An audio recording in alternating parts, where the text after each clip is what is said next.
Bon matin tout le monde, c'est un grand plaisir d'accueillir ma collègue, je dirais même mon amie, la ministre des Finances de l'Inde, qui nous fait l'honneur de venir visiter le Canada.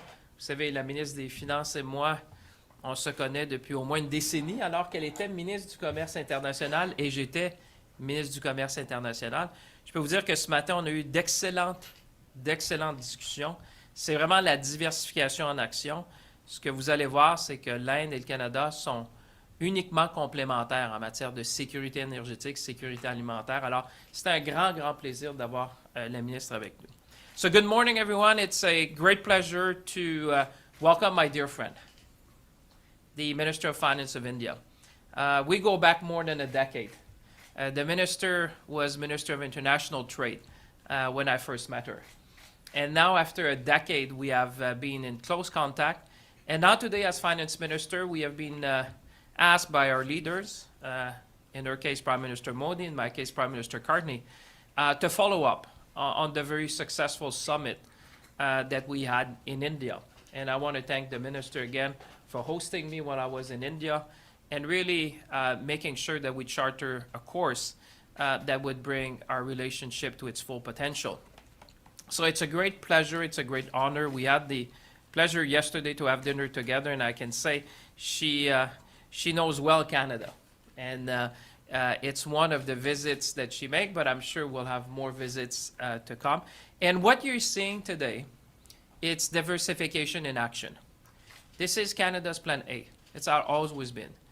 Build strong at home, diversify abroad, and that's what we did today. And I think what you will see in my remarks and in the remarks of the minister is that Canada and India are uniquely complementary.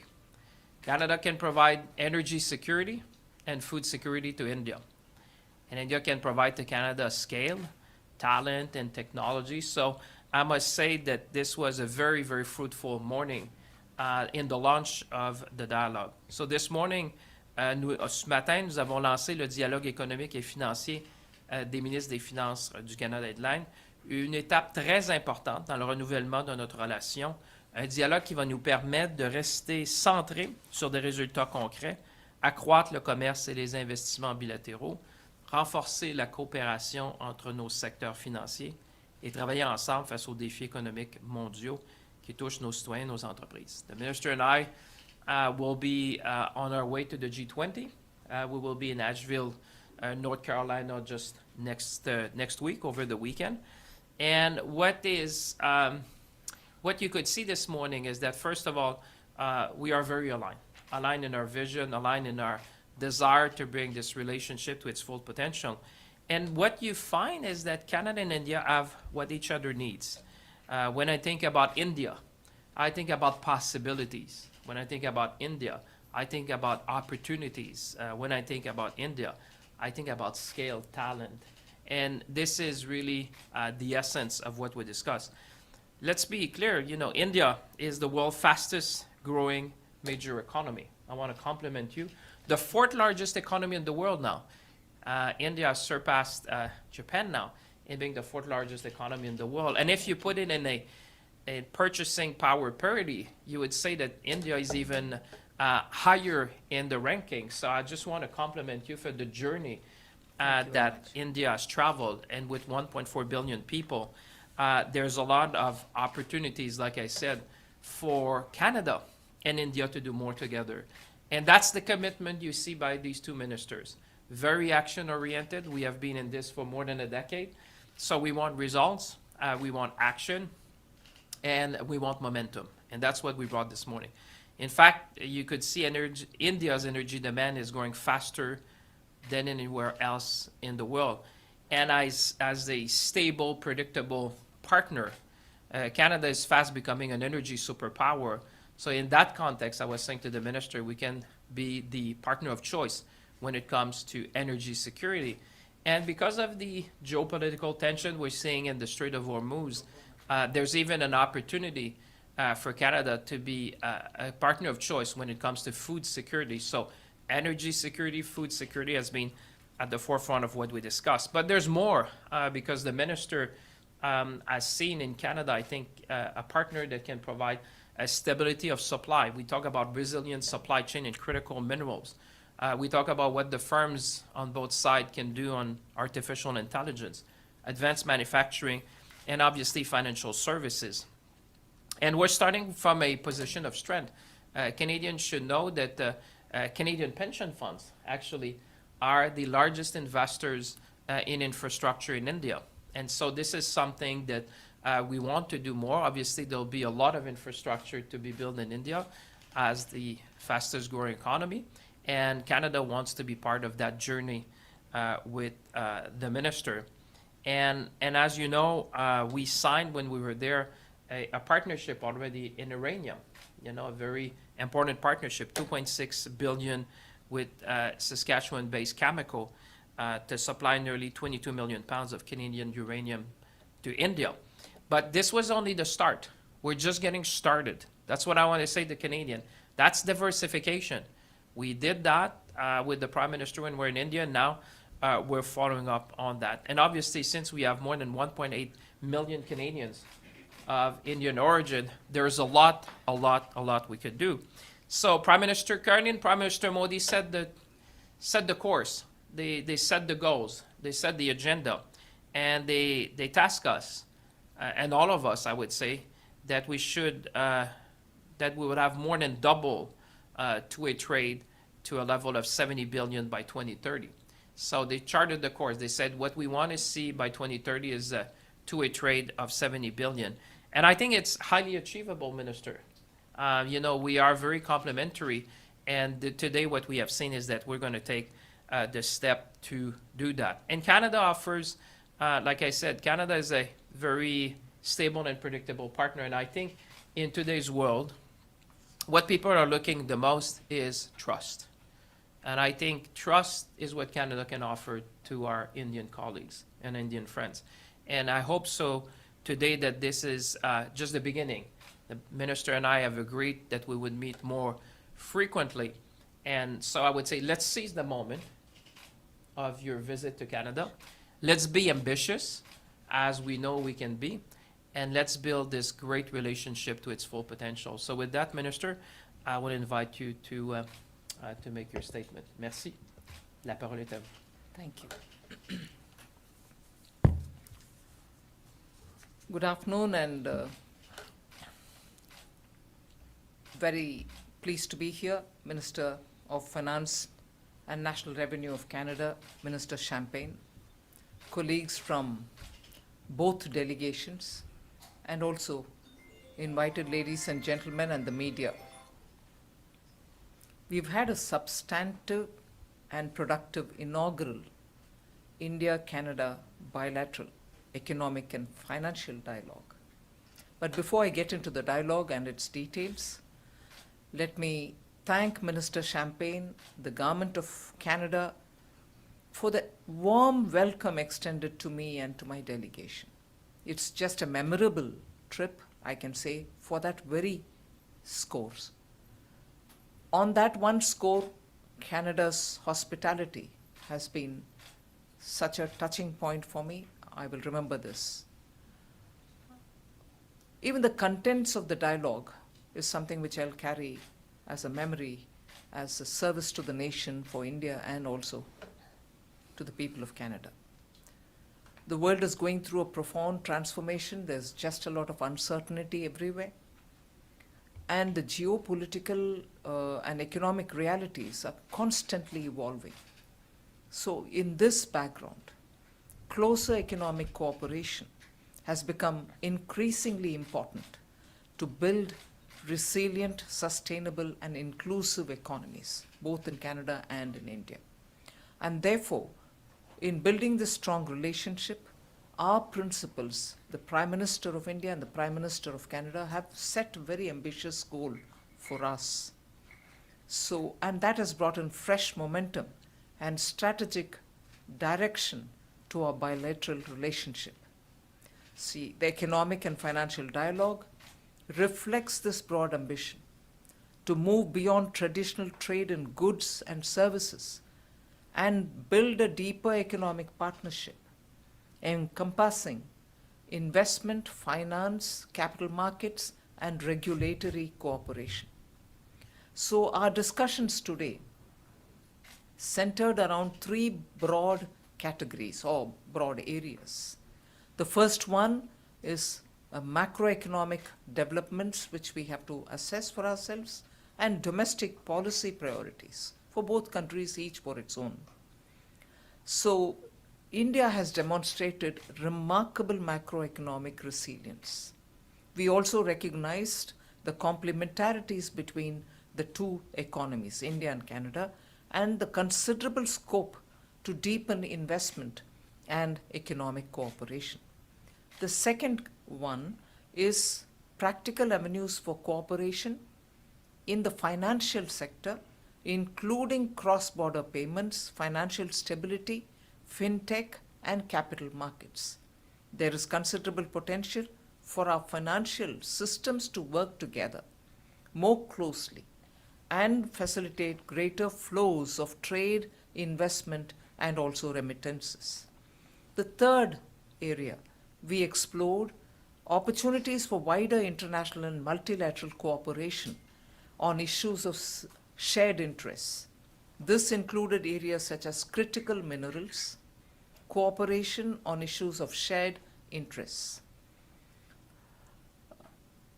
Energy security also was one of the area where greater India-Canada cooperation can contribute to more resilient and diversified global supply chains. This was not just a dialogue, if I may say so. It's about broad principles. We identified specific areas for follow-up as well. Our officials will be talking to each other and taking this whole thing forward so that we'll have concrete outcomes. Let me once again thank Minister Champagne and Government of Canada for their warm hospitality and for the constructive and forward-looking engagement throughout our discussion. Thank you very much. Thank you very Merci much. beaucoup. What a pleasure. What a pleasure. Thank you, Minister. We will now start the question period, so please say your name, your media, and to who the question is addressed. We will do only one question, so we can begin. I think the microphone is just there. We can't really see you, but if you, Yeah, I'm right over now here. we're seeing you a bit better. It's always nice to see who's asking the question. This is Shubi with Y Media Group, and this question is for both ministers. Given the current trade tensions between Canada and the U.S., are we going to see Canada-India trade relations grow faster than earlier anticipated? And are we going to see more areas of cooperation between Canada and India than we had planned earlier? Well, let me start, and then I'll turn over to my esteemed colleague, Her Excellency. Like I said, this is diversification in action. This has always been Plan A for Canada. The Prime Minister has set the course and the level of ambition in this country. So we are strong at home and diversified abroad. And obviously that visit was long planned. You know, when you host an Indian finance minister, this has been planned over months. But it's very momentous that we're meeting before the G20. And that Canada are looking at opportunities and possibilities. You know, through our dialogue, that's what we realize is that, and I said it at the beginning, we're uniquely complementary. If you look at the growth in India, and if you look at the depth of the market, and if you look at the scale of the market, and when you have a partner like Canada, at a time where the world is going to a lot of geopolitical tensions, I think if you're India, you want a stable, predictable, and trusted partner. That's what I've offered to Minister Sitharaman, is that when you look at the two things, and I will just finish there to say, more and more around the world, what you see now is that countries realize the nexus between food security, energy security, economic security, and national security. These are becoming one now. And therefore, I think the potential in the relationship to support India, not only for today, but for decades to come. Think about critical minerals. India is on a trajectory of advanced manufacturing, which is really impressive. They have a lot of growth also when we talk about AI and data centers. India is leading the world in many technology, and therefore critical minerals, energy, are going to be essential to the growth of India. And that's what I think Canada can offer as a unique partnership, is stability, predictability, and trust. And so that's why I was so pleased that the minister would take time out of her schedule before the G20 to come see our Canadian friend so that we can build a better future together. Minister. Thank you very much. And many of the views on this, the answer that I have to give you, align with what Minister Champagne has said. India's potential for expanding its trade connections with Canada are immense. Similarly, Canada's potential to participate in the Indian economy, either as an investor or a sharing of resources or having joint venture partnerships, are immense. And therefore, there's a good lot of potential in the two economies to work together. I would also place emphasis on, in a globally evolving world, I mean the world that is evolving because of the uncertainties, emphasis is now on bilateral relationships. Whilst plurilateral relationships are fine, bilateral relationships clearly match one another's potential and challenges to the advantage of each. So a bilateral relationship tailor makes it for the complementarities that exist between the two countries, and in that, Canada and India have identified their strengths, clearly marked where the potentials lie, and therefore a bilateral trade relationship and the agreement which can soon be concluded, the SEPA dialogues are going on, will bring maximum opportunity for both people of Canada and India. Thank you. Thank you. Next question. Okay. Hello, Nathaniel Dove from Global News. Question for Minister Champagne. Yes, sir. Minister, why did the federal government backtrack and drop American fish and seafood from the list of counter tariffs? And what, more importantly, what message does that backtracking send to American trade negotiators? Well, it sent a message to Canadians that we listen. We have updated the list. The list is in Canada's best interest. And that happens from time to time, that these lists are updated, you know. And so we made the update because I think that was the right thing to do in the interest of Canada. And that's what we always strive to do when it comes to the measures. Like I said, when I introduced the measures, there was three things. We said they are both targeted, they are strategic, and they are also very specific. And therefore, I think that we are, following that commitment, and we have listened to Canadians and have updated the list. What message does it Thank you. send to Next Americans? question, please. Listen, it sends the message to Canadians. My job is to fight for Canada. My job is to fight for Canadians. My job is to fight for Canadian business, to fight for Canadian industry, to fight for Canadian fishers. Those are the ones that I listen to. And that's why we said if we need to update the list, we do it. And that's in the best interest of Canada. That's why we did it. Thank you. Next Thank you. question. Thank you. Good morning, Megan McLeister with CBC News. Yes. Minister Champagne, if you would please answer en anglais et français. Oui. Ambassador Greer says the U.S. will not just take it if Canada retaliates. What are you preparing for when Canada puts in its counter tariffs on September the 8th? And after his comments yesterday, do you think the U.S. is intent on draining Canada's auto sector to the U.S.? Well, I think what you saw yesterday when I introduced the measure, it was very measured. A very measured approach, very strategic, very targeted as well. We don't want any escalation, but at the same time, we have been clear from the get-go, we're going to stand up for Canadian industry, Canadian workers, and Canadian businesses.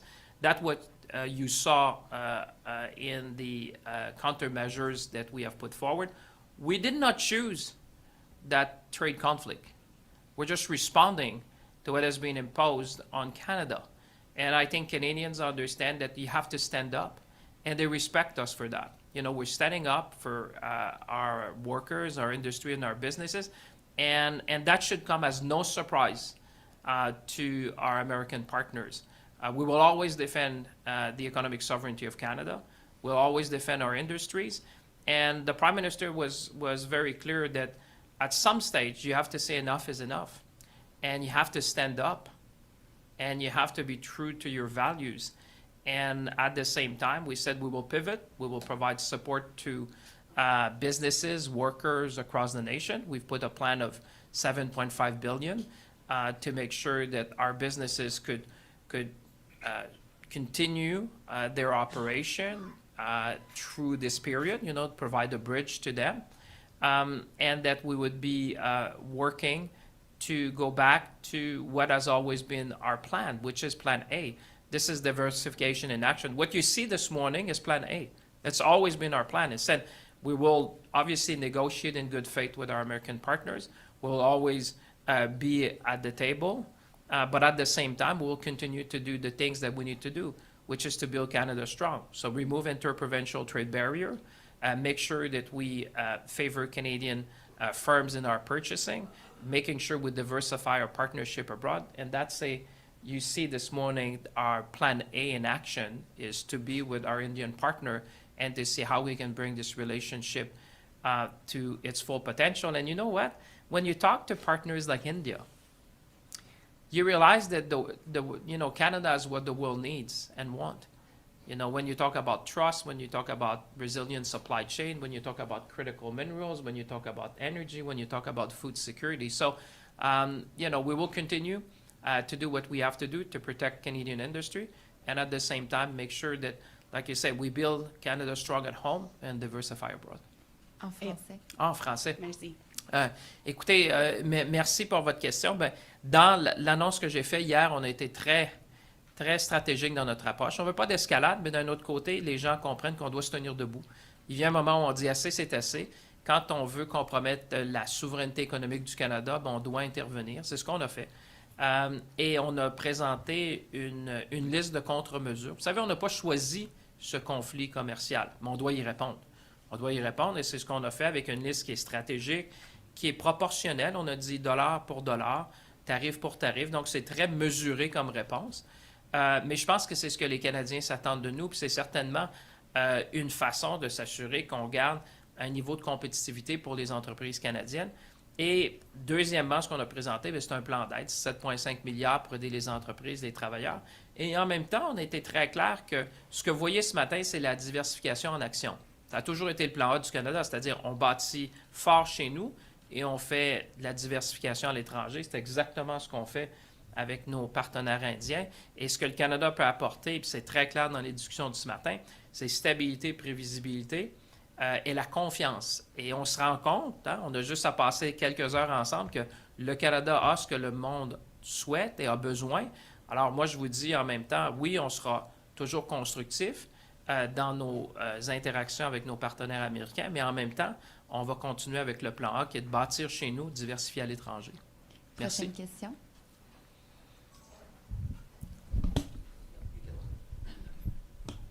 Good morning, I'm Rupinder from PTC Punjabi. My question is to both ministers. Canadian pension funds have been historically significant investment in India. So what concrete steps are being taken to encourage more Canadian institutions and pensions to invest in India and for Indian companies to invest in Canada? Sure. Thank you. Yes, you're right. The Canadian Pension Fund has been very much engaged with India. We would like more of them to be here with us because since 2020, just before the COVID set in, we have put out a complete list of what I would call the national pipeline for asset monetization in India. And that has become a very growing pipeline of investment opportunities for those who are seeking high returns on their investments. Pension funds and the sovereign funds all are looking for potential growth areas wherein their investments will give them good returns. India being the fastest growing economy, and also Indian government's own investment in infrastructure and sunrise sectors, as we call them, the newer areas like the green ammonia, hydrogen, and also looking at advanced storage batteries. Lot of research is going on in India. After all, you're aware that India has the third largest ecosystem for startups, and in that, fintechs are really doing extremely well. Space sector has been opened up. Also equally, in the renewable energy sector, we have now opened up the nuclear energy. Small modular nuclear reactors are also today the in thing for India's energy security. So there are immense possibility for funds to come and invest in India. We are one-on-one engaging with them, not just us. Along with me, the GIFT City, which is the India's International Foreign Financial Services Center that we've opened up, and the National Infrastructure Investment Fund, NIIF, are also accompanying me to engage with funds to give them the portfolio of opportunities that exist. Well, you see why I only see possibilities and opportunities when I listen to the ministers. Now you can see why Canada and India are so complementary. I use the word, I mean, they're profound. When I say uniquely complementary, that's really what you should take away from the conversation we had and what we're presenting today, because when you see the growth potential, when you see the trajectory, when you see the scale, when you see what the minister has achieved in the Indian economy, the fourth largest economy in the world. I mean, this is extraordinary what India has been building with a very large population, 1.4 billion. So you understand why this morning I have a big smile, because when I think about diversification and I'm next to the Minister of Finance of India, I can tell you things are going well. Next question. We will do two last questions. Go ahead. Good morning. This is Nitin Chopra. Morning, sir. Good morning, sir. Good morning, and welcome to Canadian soil, Finance Minister. We are so grateful that we have both the Finance Minister here with us today. Finance is the backbone of any economy, and we are grateful that you are taking questions. Indian banking system is quite strong, and both the countries can take so much from each other. Since this is both finance ministers are here, so India is serving approximately 1.5 billion people, where Canada is serving 42 million, and India has Paytm. Canada also need Paytm, since Paytm was launched in Dubai also. A few points. NSF checks in the banking system. Here in Canada, there is no accountability. Banks charge both the parties. In India, if check get NSF, there is a jail time penalty. India, the banking system is attached with the income tax department, RBI. In Canada, the banking system is not linked with the lenders. So we have seen lot of crimes, financial crimes, mortgage crimes, housing crisis here in Canada, that we can learn from India too. Interest rate on fixed deposit, India gave 7%. Here in Canadian banks, we give hardly 1. And we invest in real estate, that is a loss of a business now for many investors here.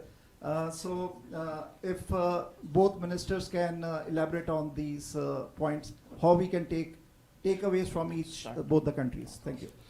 Well, everything you said, you mean we should learn from India? Is that's the No, I takeaway said of your both the question? countries can take. No, away from I was referring, but you're right. I mean, we did discuss a number of things with the minister. I think the financial services sector is one of the highest growth opportunity. I mean, we talked about, obviously you think about mining, you think about critical minerals, you think about oil and gas, you think about food, for example. But one of the highest growth potential is on financial services. And to the points, I won't go into the detail in the interest of time, but what I can say is to say that we are looking to have closer cooperation. We are looking, and that should be good news, because that will be primetime news for you tonight. We're looking to facilitate payments, for example, for students. We know we have about 400,000 Indian students. We know that the remittance could be around 45,000 per student. So we are committed, both myself and the Minister of Finance of India, to facilitate that, because that, I think, will be a great benefit to the Indian students that are living in Canada. And I think it would give peace of mind to the parents in India to know that they could transfer easily money to their kids which are studying in Canada. So I won't have time to do full justice to your question about every aspect, but I can tell you we're looking at a number of things to facilitate payment between Canada and India, to have more financial institutions operating in the Indian market, and at the same time to look at how we can better cooperate when it comes to financial technology, what we call fintech, because obviously India has a lot to offer. Minister? As much as India has developed its digital technology and used it to the advantage of the citizens, a few more benefits of adopting technology I take this opportunity to present before you, and I'm sure the minister is well aware of it. The moment financial sector, the banks adopt technology, transactions become transparent, they are traceable, and they are quick.